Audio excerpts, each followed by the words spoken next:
Bom dia, alunos da classe Peregrinos. Estamos aqui para mais um estudo da nossa lição, da nossa revista nesse quadrimestre. Ainda nesse tempo de isolamento, estamos aí afastados uns dos outros fisicamente, mas por aqui tentando auxiliá-los nos seus estudos, né, da nossa lição, das nossas lições da nossa escola bíblica.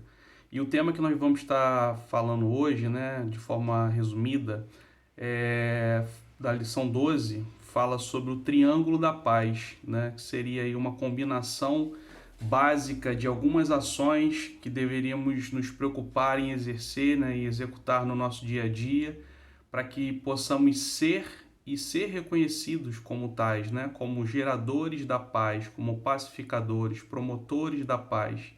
E não qualquer paz, mas a paz do Senhor, a paz de Cristo. E assim vamos ler como texto base para esse nosso estudo o texto que está lá em Mateus 5, capítulo 5, verso 9, que diz uma das bem-aventuranças, que fala sobre bem-aventurados, muito felizes, os pacificadores, porque serão chamados filhos de Deus, né? Então, a condição para sermos bem felizes, para continuarmos sendo muito felizes, nesse caso, com esse objetivo de olharmos para essa ação da pacificação, da busca e da promoção da paz, é de fato assim nos preocuparmos, nos empenharmos nessa manifestação da paz de Cristo, porque aí essa ação há de nos gerar essa grande recompensa de sermos chamados filhos de Deus, chamados pelo próprio Deus e reconhecidos por aqueles que estão à nossa volta também, onde é muito importante, quando assim abrimos a nossa boca para falar de Cristo, falar do Evangelho, e somos reconhecidos como filhos de Deus, né? Porque somos promotores da paz. É, na nossa lição, na introdução dela, a gente vai ver um comentário falando, né, que ninguém gosta de guerra, não é mesmo? É uma pergunta. Então era para se esperar que a paz fosse algo mais normal entre as nações, mas infelizmente não é. Por que será? Será que de fato a paz é algo tão almejado por toda a humanidade, né? E a resposta que vem trazendo, né, na discussão da nossa revista é que justamente a natureza pecaminosa, a inclinação do homem ao pecado, ela milita contra esse anseio pela paz. Qualquer um quer ter paz dentro da sua casa, no meio da sua família, no seu trabalho, no seu meio de trabalho, na sua igreja, né? Que seu ministério seja desempenhado, executado em meio à paz, para que a paz seja realmente reconhecida, frutificada aonde quer que você, por onde quer que você passe, onde quer que você esteja. Mas e quando isso não acontece? Por que não acontece, né? E o primeiro ponto da nossa revista, da nossa lição, fala sobre o pacificador leva a paz por meio do Evangelho, né? No texto de Atos 10, 36 diz assim: esta é a paz de Deus, que enviou aos filhos de Israel, anunciando-lhes o Evangelho da paz por meio de Jesus Cristo. Este é o Senhor de todos, né? As guerras e brigas, aqui o comentário, as guerras e brigas são frutos do pecado do homem, né? Mas onde o evangelho chega, as pessoas são transformadas, pois Jesus é o príncipe da paz. O pastor Fábio sempre traz, né, o significado de evangelho, né? E fala que evangelho é aquilo que Cristo fez por nós, né? A gente já trouxe isso aqui algumas vezes, e quando a gente sabe, quando a gente tem a certeza, né, a gente vê isso na prática, que aonde o evangelho chega, através, né, sendo promovido a pessoa de Cristo, essa paz chega junto, porque o Jesus que a gente acredita e apregoa, ele tem como um dos seus adjetivos príncipe da paz. É esperado de um príncipe terreno, aquele que muitas vezes vai suceder o seu pai no reinado, e tem que ser alguém forte, tão quanto ou mais do que o seu pai. E muitas vezes essa força é ligada, é esperada que seja uma força material, uma força mecânica, uma força bruta, né? Um príncipe para guerrear, para liderar um povo, um exército sobre uma batalha, né? Mas aqui a pessoa de Cristo é colocada como sendo príncipe da paz, né?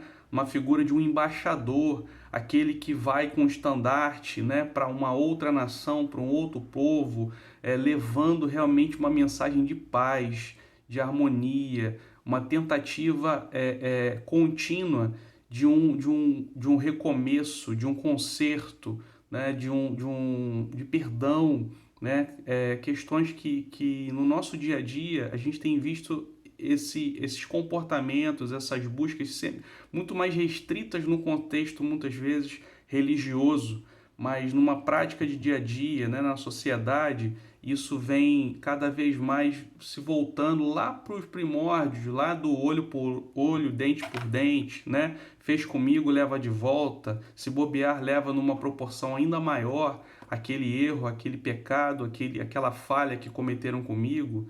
E não é isso que a palavra de Deus, que o Evangelho assim nos exorta, nos recomenda a proceder com a nossa vida, não nossa vida cristã, mas nossa vida, porque a nossa vida é uma só. A gente tem que defender a ideia de uma vida íntegra, uma vida integral, uma vida realmente que abranja todas as áreas, e não quando a gente às vezes ora, né? Ora, pede a Deus pela nossa vida sentimental, profissional, familiar e vai segmentando. Ainda que existam segmentos da nossa prática cotidiana, a nossa vida é integral e a gente deve primar por essa integridade ou interatividade de vida. O nosso ponto 2 da lição fala que o pacificador busca a paz por meio da reconciliação, né? Quantas vezes a gente, de fato, promove uma reconciliação, busca fazer uma mediação, não baseado somente em princípios nossos ou em primeiro lugar nossos, mas em princípios bíblicos, em princípios que estão baseados na palavra de Deus, no Evangelho, nas boas novas de Cristo, naquilo que Cristo fez por nós, né? A figura de um reconciliador, um construtor de pontes, quando as ligações são quebradas entre as pessoas, é extremamente valorizada pela pessoa de Cristo, né? Então, por isso que ele fala aqui, lá no verso 9: bem-aventurados os pacificadores, porque serão chamados filhos de Deus, serão reconhecidos por mim e pelos outros, pela sociedade como filhos de Deus, aqueles que se preocupam a todo tempo em fazer a diferença. E o ponto 3 vem falando sobre o pacificador como aquele que luta contra os sabotadores da paz. O primeiro ponto aqui, né, a primeira ação que a gente deve tomar nesse ponto, com relação a esse terceiro ponto e último da nossa lição, é identificar quem são esses sabotadores da paz, como eles agem, onde vivem, como eles se manifestam no nosso dia a dia. Muitas vezes são pessoas que estão muito próximos de nós, que têm uma grande influência sobre nossas vidas, porque se alimentam de outras fontes que não é, vamos dizer assim, a fonte do Evangelho, a fonte que cada um de nós aqui que estará vendo esse vídeo, que estará estudando essa lição, tem procurado se alimentar.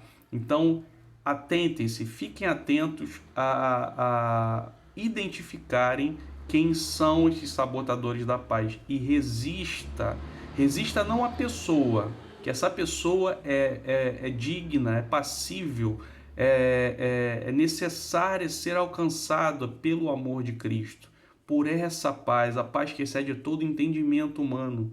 As pessoas que cometeram os maiores pecados, pessoas que cometeram as maiores faltas, elas precisam serem alcançadas por esse amor. Então, como promotores da paz, podemos continuar levando a mensagem a todos, sem acepção de pessoas. Agora, uma vez identificados as pessoas com o comportamento de sabotadores da paz, não nos deixemos ser sabotados. Por isso que muitos têm se alimentado e têm, de uma forma cada vez mais inteligente, cada vez mais perspicaz, tentado assim nos alcançar. Então a palavra final, amados, nessa manhã de domingo, é para que a gente possa continuar se preocupando, né? Nos preocupando uns com os outros, orando uns pelos outros, intercedendo uns pelos outros, se voltando cada vez mais para o Evangelho, que é a nossa regra de fé e prática, é onde nós vamos nos alimentar de uma forma essencial para resistir a tudo isso que acontece no nosso dia a dia, todos os dias, praticamente todos os dias, nós vamos ter experiências, vivências de ouvir falar ou de viver no nosso dia a dia de fato, na nossa vida, na nossa família, questões que envolvem falta de paz, né? Pessoas promovendo essa falta de paz. Então, que sejamos esses geradores de paz e que Deus assim nos abençoe.